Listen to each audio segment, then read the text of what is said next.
E quem vai ganhar hoje? Brasil. É lógico, né? Eu sou brasileira, tem que torcer pelo Brasil. Com certeza ele ganha.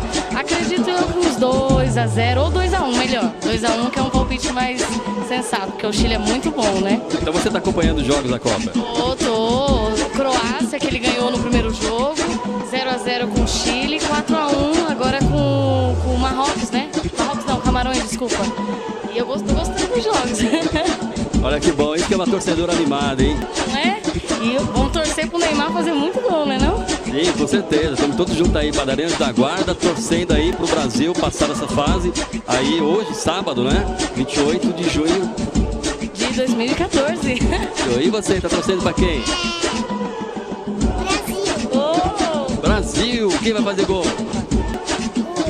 Neymar. Neymar. Neymar e quem mais?